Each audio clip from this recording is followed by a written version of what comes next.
सभी को नमस्कार। मेरा नाम हुसैन आलम है। मैं श्री चैतन्य स्कूल में हिंदी अध्यापक के रूप में काम करता हूं।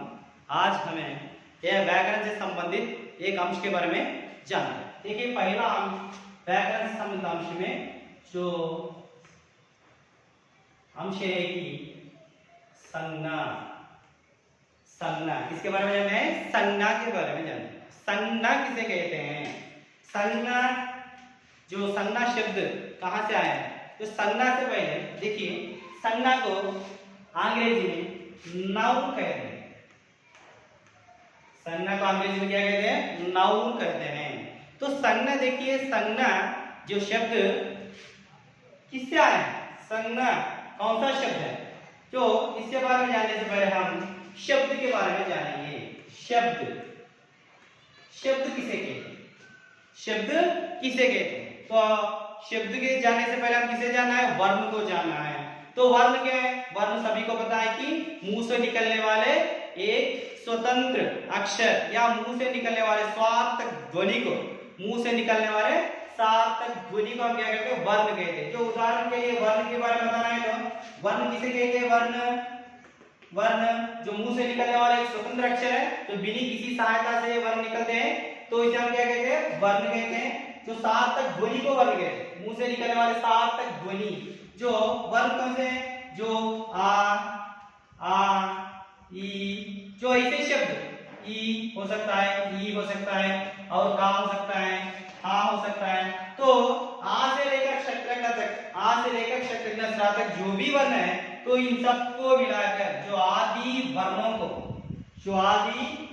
या मुंह से निकलने वाले स्वतंत्र अक्षर को हम क्या कहते हैं? वर्ण कहते हैं। जो वर्णों के समूह को आ से लेकर जो षट्रज्ञ या स्रा जहां तक, तो आ से लेकर षट्रज्ञ स्रा तक जो क्या कहते हैं? इसे वर्णमाला कहते हैं। क्या कहते हैं? वर्णमाला कहते हैं। तो वर्णों के समूह को वर्णमाला कहते हैं। वर्णों के समूह को वर्णमाला कहते हैं। तो ये वर्ण से ही क्या बनते हैं? शब्द बनते हैं। वर्ण से क्या बनते हैं? शब्द बनते हैं। तो अब शब्द के बारे में जानें। तो वर्ण के बारे में बताया ना, तो इसीलिए अब शब्द के बारे में जानें। देखिए, तो शब्द किसे कहते हैं? शब्द, तो शब्द इसे कहते हैं कि ओके, दो या दो से अधिक, दो या दो से अधिक, दो या दो से अधिक वर्णों, ओके, दो या दो से अधिक वर्णों के मेल को, वर्णों के मेल को शब्द कहते हैं। देखिए, इसका परिभाषा क्या है? शब्द की परिभाषा, तो परिभाषा मीन्स डेफिनेशन बोलते हैं। तो तेलुगुलो अंटारो निर्वचनम अंटारो। तो ఇక్కడ दो या दो से अधिक वर्णों के मेल को शब्द कहते हैं। तो देखिए, यहाँ दो से या दो से अधिक वर्ण क्या है? देखिए, एक वर्ण है, ये एक शब्द है, तो कौन से वर्ण है इसमें? पा है, ना है। तो दो से अधिक वर्ण, दो या दो से अधिक। देखिए, कमल,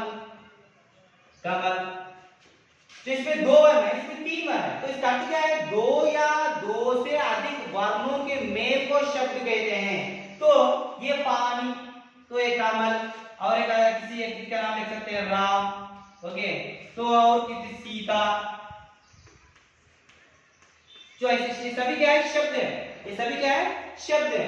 तो शब्द कैसे बनते हैं? वर्णों के मेल से शब्द बनते हैं। वर्णों के मेल से, जो वर्ण मिलने से क्या बनते हैं? शब्द बनते हैं। तो शब्द बनते हैं, लेकिन शब्द किसे कहते हैं? तो शब्द किसे कहते हैं? दो या दो से अधिक वर्णों के मेल को शब्द कहते हैं। तो हम शब्द की रचनाएं देखिए, तो शब्द के भेद देखिए। देखिए, ये शब्द है, शब्द का परिभाषा है। तो अब क्या जानते हैं हम? शब्द रचना। तो शब्द कितने प्रकार के होते हैं? शब्द की रचना कैसी होती है? शब्द कैसे आते हैं? देखिए, शब्द रचना के बारे में जानते समय शब्द रचना कितने प्रकार होते हैं? शब्द रचना, तो शब्द को हम रचना के अनुसार, तो शब्द रचना कितने प्रकार होते हैं? चार प्रकार होते हैं। कितने प्रकार होते हैं? चार प्रकार होते हैं। शब्द रचना कितने प्रकार होते हैं? चार प्रकार के होते हैं। तो पहले क्या है? किसके आधार पर शब्द बनते हैं? शब्द चार प्रकार के होते हैं। तो पहले क्या है, अर्थ के आधार पर शब्द बनते हैं, अर्थ के आधार पर शब्द, अर्थ के आधार पर शब्द होते हैं। नेक्स्ट आ जाएंगे प्रयोग के आधार पर शब्द, प्रयोग के आधार पर शब्द, प्रयोग के आधार पर। नेक्स्ट तीसरा यही है कि उत्पत्ति, उत्पत्ति के आधार पर भी शब्द, उत्पत्ति के आधार पर। नेक्स्ट चौथा है कि व्युत्पत्ति, ओके, तो व्युत्पत्ति, व्युत्पत्ति के आधार पर शब्द है, व्युत्पत्ति। तो व्युत्पत्ति कह सकते हैं, तो रचना के आधार पर भी कह सकते हैं, व्युत्पत्ति कह सकते हैं, तो रचना के आधार पर। देखिए पहले अर्थ के आधार पर शब्द कितने होते हैं, नेक्स्ट प्रयोग के आधार पर शब्द कितने होते हैं, उत्पत्ति के आधार पर शब्द कितने प्रकार के होते हैं, व्युत्पत्ति के आधार पर शब्द कितने प्रकार के होते हैं। देखिए पहले अर्थ के आधार पर शब्द को हम दो प्रकार होते हैं, अर्थ के आधार पर शब्द के भेद कितने बताते हैं, दो भेद बताते हैं। नेक्स्ट प्रयोग के आधार पर शब्द, प्रयोग के आधार पर शब्द कितने होते हैं, प्रयोग के आधार पर भी दो ही भेद होते हैं। नेक्स्ट उत्पत्ति के आधार पर चार, उत्पत्ति के आधार पर चार भेद हैं, उत्पत्ति के आधार पर। नेक्स्ट व्युत्पत्ति के आधार पर तीन प्रकार होते हैं, उत्पत्ति के आधार पर तीन प्रकार होते हैं। देखिए अब ये दो क्या है, अर्थ के आधार पर, अर्थ के आधार पर कौन से आते हैं, अर्थ के आधार पर दो होते हैं। तो ये क्या है, अर्थ के आधार पर सार्थक, सार्थक शब्द एक, और दूसरा है कि निरर्थक, निरर्थक शब्द, सार्थक शब्द, निरर्थक शब्द, सार्थक शब्द, निरर्थक शब्द। किसे सार्थक शब्द कहते हैं, किसे निरर्थक शब्द कहते हैं, बाद में जाएंगे। तो पहले देखिए प्रयोग के आधार पर भी दो भेद हैं, प्रयोग के आधार पर। तो प्रयोग के आधार पर क्या क्या आते हैं, प्रयोग के आधार पर देखिए विकारी शब्द, विकारी शब्द, और दूसरा है कि अविकारी शब्द, दूसरा है कि अविकारी शब्द। ये दो प्रकार होते हैं, प्रयोग के आधार पर भी दो भेद होते हैं, विकारी शब्द, अविकारी शब्द। अब देखिए उत्पत्ति के आधार पर, उत्पत्ति के आधार पर चार प्रकार होते हैं, उत्पत्ति के आधार पर चार।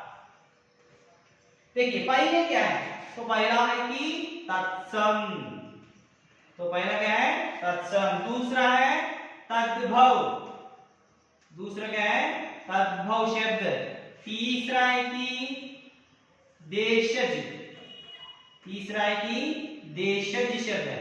नेक्स्ट चौथा है विदेशी शब्द, ओके, चौथा क्या है, विदेशी शब्द। तो ये क्या है, उत्पत्ति के आधार पर शब्द चार भेद हैं, तत्सम शब्द, तद्भव शब्द, देशज शब्द, विदेशी शब्द। तो अब देखिए यहाँ अंत में व्युत्पत्ति के आधार पर भी तीन भेद हैं, जो व्युत्पत्ति के आधार पर भी, तो यहाँ लिखिए व्युत्पत्ति के आधार पर भी तीन भेद बताए गए हैं, व्युत्पत्ति के आधार।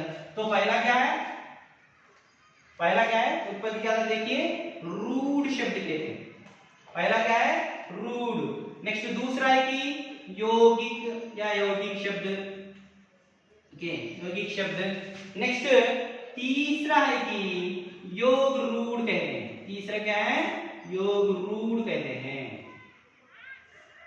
देखिए शब्द इतने प्रकार होते हैं शब्द, तो शब्द रचना चार प्रकार है। तो ये क्या, अर्थ के आधार पर, प्रयोग के आधार पर, उत्पत्ति के आधार पर, व्युत्पत्ति के आधार पर। तो अर्थ के आधार पर हम लिखेंगे सार्थक शब्द, दूसरा है कि निरर्थक शब्द। सार्थक शब्द का अर्थ क्या है, सार्थक किसे कहते हैं, अब देखिए सार्थक, तो कमल, कमल, तो इसे कोई ना कोई अर्थ जरूर आता है, सार्थक में ही क्या है, अर्थ रहने वाला, जो शब्द का अर्थ कोई ना कोई अर्थ देता है, या कोई ना कोई अर्थ आता है। कमल हो सकता है, पानी हो सकता है, तो क्या है, सार्थक शब्द है, सार्थक। फिर निरर्थक क्या है, निरर्थक का है कि जिसका कोई अर्थ ना हो, जो इसका कोई अर्थ ना हो। देखिए निरर्थक के लिए हम क्या बता सकते हैं, निरर्थक। अब देखिए ये कमल सार्थक शब्द है, पानी भी सार्थक शब्द है, जो हम इसे आगे देखिए निरर्थक। लमक लिखते हैं, लाभक। तो इसका अर्थ है कोई अर्थ है तो अर्थ नहीं है, तो इसीलिए क्या है निरर्थक शब्द है, निरर्थक शब्द है। और पानी है तो इसे क्या कहते हैं नीपा, नीपा लिखते हैं ऐसे नीपा लिखते हैं तो इसका अर्थ आता है कोई अर्थ नहीं आता, तो इसीलिए हम क्या कहते हैं सार्थक माने जिसका अर्थ न होता है, जिसे कोई ना कोई अर्थ आता है तो उसे क्या कहते हैं सार्थक शब्द कहते हैं। जैसे कमल, पानी, पुस्तक, किताब जो भी हो सकते हैं सार्थक। निरर्थक माने जिसका कोई अर्थ ना हो निरर्थक होता है। तो ये अर्थ क्या है जो प्रयोग के आधार पर क्या है, देखिए हमारा संज्ञा शब्द कहां से निकला है, हमारा संज्ञा शब्द जो प्रयोग के आधार पर ही निकला है। प्रयोग के आधार पर क्या है, प्रयोग के आधार पर कौन से भेद आते हैं विकारी और अविकारी। तो हाँ यहाँ जो संज्ञा आता है,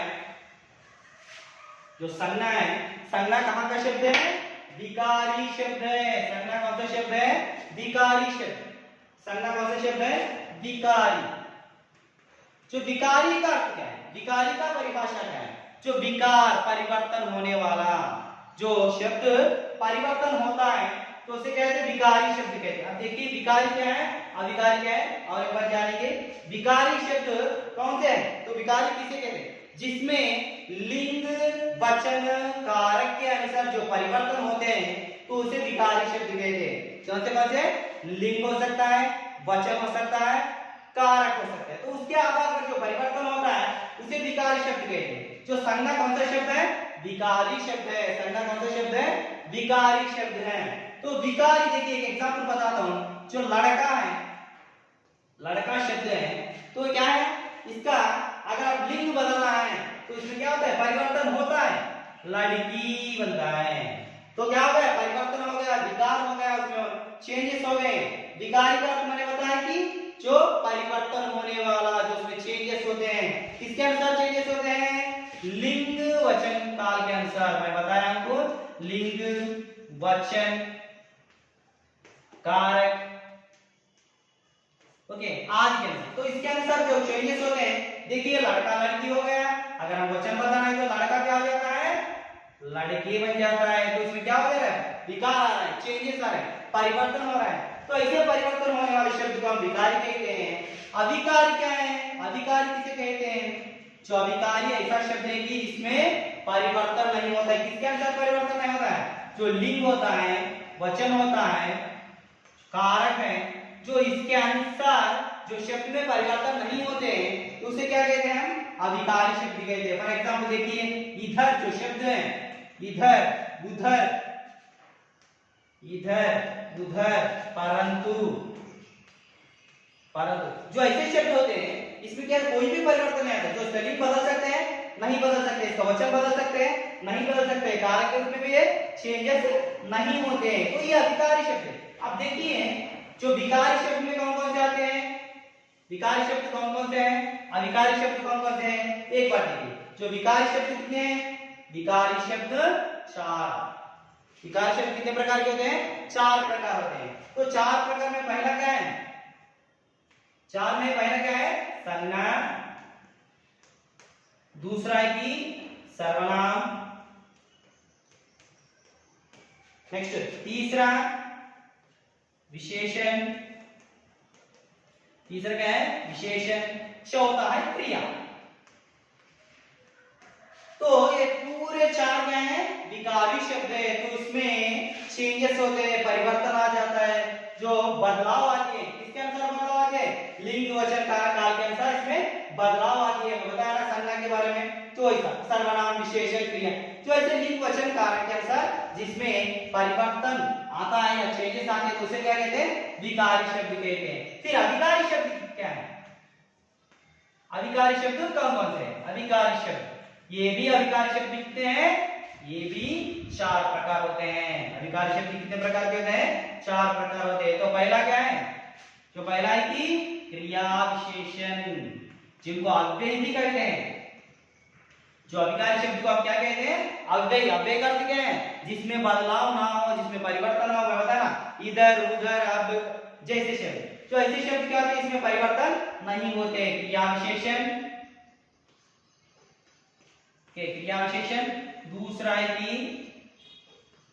समुच्चय बोधक,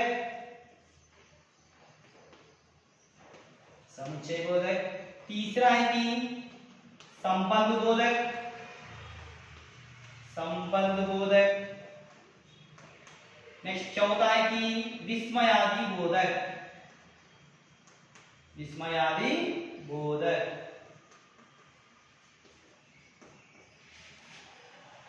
बच्चों समझ में आया है? तो क्या है संज्ञा के प्रकार, यानी संज्ञा कहां से आया ये बताना चाहता हूं। सो संज्ञा का जो उसका जन्म कहां से हुआ है, ये कहां से ये इसका प्रयोग कहां से आया, तो कहां से आया, विकारी शब्द से संज्ञा उत्पन्न हुई है। विकारी शब्द से संज्ञा जाता है सर्वनाम विशेषण क्रिया, तो इसे क्या कहते हैं, विकारी शब्द कहते हैं। अविकारी शब्द को किसे कहते हैं, जिसमें परिवर्तन ना हो, चेंजेस ना हो, इसे अविकारी शब्द कहते हैं। ये क्या है, क्रिया विशेषण, समुच्चय बोधक, संबंध बोधक, विस्मयादि बोधक। तो अब हम संज्ञा के बारे में जानें। तो अब तक हम क्या जाने हैं, संज्ञा कहां से आए, कौन सा शब्द है, या विकारी शब्द है अविकारी शब्द, इसके बारे में जाना है। तो संज्ञा एक विकारी शब्द है, ये जान लिए। तो अब हम क्या जानते हैं, संज्ञा किसे कहते हैं। ओके, संज्ञा किसे कहते हैं, इसकी परिभाषा क्या हो सकती है, संज्ञा की परिभाषा पता है ना, परिभाषा किसे कहते हैं, परिभाषा डेफिनेशन, तो अंग्रेजी में बताना है निर्वचन कहते हैं। तो संज्ञा देखिए एक बार, तो परिभाषा क्या है, जो शब्द किसी व्यक्ति, वस्तु, जो शब्द किसी व्यक्ति, वस्तु, स्थान, प्राणी या भाव का बोध कराते हैं, बोध कराने वाले शब्द को क्या कहते हैं, संज्ञा कहते हैं। क्या कहते हैं, संज्ञा कहते हैं। बच्चे समझ में आया, संज्ञा का परिभाषा क्या है, जो शब्द किसी व्यक्ति, वस्तु, स्थान, प्राणी या भाव का बोध कराने वाले शब्द को संज्ञा कहते हैं। संज्ञा किसे कहते हैं, और एक बार दोहराइए, संज्ञा किसे कहते हैं, जो शब्द किसी व्यक्ति, वस्तु, स्थान, प्राणी या भाव का बोध कराने वाले शब्द को संज्ञा कहते हैं। అంటే సంజ్ఞ అంటే నామవాచకం అంటే తెలుగులో संज्ञा ఏమంటాము, नामवाचकम అంటే పేరును తెలిపేటటువంటిది। जो हम सिंपल से बताना है, नाम को बताने वाले शब्द कह सकते हैं, नाम को बताने वाले शब्द को संज्ञा कह सकते हैं। इंडिकेट्स नेम అంటే పేరును తెలిపేటటువంటి దాన్ని మనం ఏమంటాము, నామవాచకం అంటాము, హిందీలో ఏమంటాము, పేరు తెలిపేదాన్ని సంజ్ఞ అంటారు, అంటే పేరును తెలిపేటటువంటి దాన్ని। సో ఇప్పుడు ఏమన్నాడు ఇక్కడ ఎగ్జాంపుల్ చూసుకోండి ఒకసారి, ఏమన్నాడు, उदाहरण जैसे, या उदाहरण के लिए क्या बता सकते हैं, व्यक्तियों के नाम संज्ञा ही होते हैं। जो राम हो सकता है, भीम हो सकता है, ये क्या है, व्यक्तियों में सीता, गीता, रानी, वाणी, जो शब्द हो, जो भी हो सकते हैं, नाम को बताते हैं, जो व्यक्तिवाचक संज्ञा होते हैं।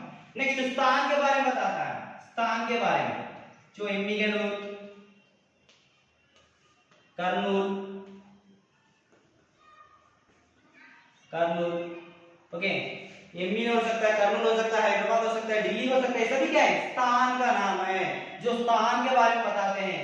नेक्स्ट प्राणी, जो भी प्राणी हो सकता है, गाय हो सकता है, भाई हो सकता है, गाय, नेक्स्ट नहीं तो शेर, जो भी हो सकते हैं प्राणियों के नाम, जो गाय, जानवर, जो पशु, पक्षी, जो भी शब्द हो सकते हैं, गाय, शेर, बाघ, हिरण जैसे शब्द। नेक्स्ट क्या बताए हैं, भाव के बारे में बताना है। ओके, स्थान के नाम बताए, वस्तु के नाम देखिए, वस्तु भी किसके नाम बताए, वस्तु तो क्या,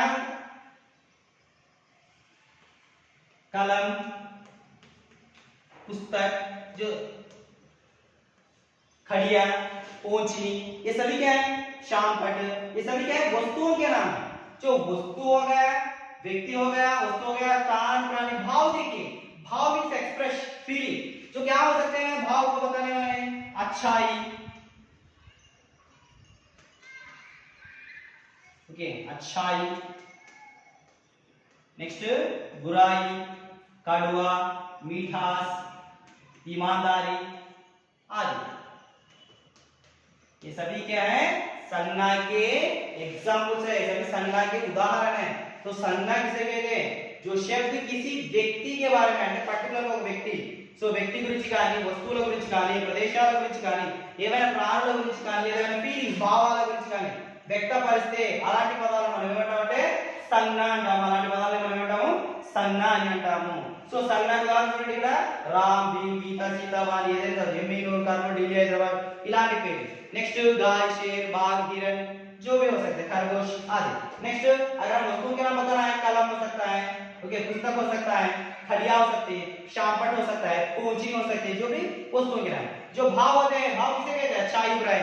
जो भाव को हम नाप तोल नहीं किया जा सकता है, नाप तोल ना किया जाने वाले ही भाव होते हैं, तो इसीलिए भाव भी संज्ञा के अंतर्गत ही आते हैं. तो सभी लोग जानेंगे संज्ञा किसे कहते हैं, संज्ञा की परिभाषा क्या है, ये लोग जाने. अब देखिए संज्ञा के भेद जाने, जो संज्ञा में फिर भेद.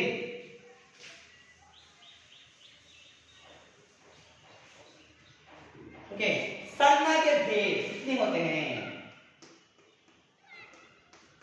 संज्ञा के भेद देखिए, संज्ञा के भेद हम 5 प्रकार के होते हैं. कितने प्रकार होते हैं? 5 प्रकार होते हैं संज्ञा के भेद. कितने प्रकार होते हैं संज्ञा के भेद? 5 प्रकार होते हैं. जो पहला है, पहला क्या है? व्यक्तिवाचक संज्ञा. व्यक्तिवाचक संज्ञा पहला क्या है? व्यक्तिवाचक संज्ञा. तो इसे अंग्रेजी में क्या कहते हैं? व्यक्तिवाचक संज्ञा को प्रॉपर नाउन कहते हैं. व्यक्तिवाचक संज्ञा को क्या कहते हैं? प्रॉपर नाउन कहते हैं. नेक्स्ट दूसरा है कि जातिवाचक संज्ञा. दूसरा है कि जातिवाचक संज्ञा. तो अंग्रेजी में क्या कहते हैं? Common noun. अंग्रेजी क्या कहते हैं? कॉमन नाउन कहते हैं. नेक्स्ट तीसरा है भाववाचक संज्ञा. तीसरा क्या है? भाववाचक संज्ञा. तो इसे क्या कहते हैं? एब्स्ट्रैक्ट नाउन कहते हैं. Abstract noun. नेक्स्ट चौथा है कि समूहवाचक संज्ञा. समूहवाचक संज्ञा इसे अंग्रेजी में क्या कहते हैं? Collective noun. Okay, collective noun. Collective noun. Next पांचवा अंत का जो फाइनल है, तो क्या है? द्रव्यवाचक संज्ञा. क्या कहते हैं? द्रव्यवाचक संज्ञा कहते हैं. तो द्रव्यवाचक संज्ञा को अंग्रेजी में कहते हैं मटीरियल नाउन. Material noun. देखिए संज्ञा के भेद ने, संज्ञा के भेद 5 प्रकार के. संज्ञा के भेद कितने हैं? 5 प्रकार है. 5. तो फर्स्ट वन क्या है? पहला व्यक्तिवाचक संज्ञा. व्यक्तिवाचक संज्ञा इसे प्रॉपर नाउन कहते हैं. दूसरा है कि जातिवाचक संज्ञा. दूसरा क्या है? जातिवाचक संज्ञा, कॉमन नाउन कहते हैं इसे अंग्रेजी में. नेक्स्ट थर्ड वन है भाववाचक संज्ञा. भाववाचक संज्ञा एब्स्ट्रैक्ट नाउन. एब्स्ट्रैक्ट नाउन कहते हैं. जो समूहवाचक संज्ञा इसे क्या कहते हैं? कलेक्टिव नाउन कहते हैं. समूहवाचक संज्ञा को क्या कहते हैं? Collective noun. नेक्स्ट पांचवा यह है कि क्या है? द्रव्यवाचक संज्ञा. पांचवा क्या है? द्रव्यवाचक संज्ञा इसे मटीरियल नाउन कहते हैं. क्या कहते हैं? मटीरियल नाउन कहते हैं. ये 5 भेद है. ओके, संज्ञा के भेद कितने हैं? 5 प्रकार है. अब हम संज्ञा के भेदों के बारे में, एक एक भेद के बारे में जानेंगे. ओके ना? तो पहले क्या है? వ్యక్తివాచక సంజ్ఞ. మనము ఈ సంజ్ఞలో 5 రకాలు ఉన్నాయి కదా, ఒక్కొక్క దాని గురించి క్లియర్ గా తెలుసుకుందాం. వ్యక్తివాచక సంజ్ఞ అంటే ఏంటి? జాతివాచక సంజ్ఞ అంటే ఏంటి? భావవాచక సంజ్ఞ అంటే ఏంటి? समूहवाचक संज्ञा అంటే ఏంటి? లాస్ట్ द्रव्यवाचक संज्ञा అంటే ఏదో ఒక్కొక్క దాని గురించి తెలుసుకుందాము. तो आज हमारा विषय यही है. फिर नेक्स्ट अगले विषय के से लेकर फिर आपके सामने आऊंगा. नमस्कार.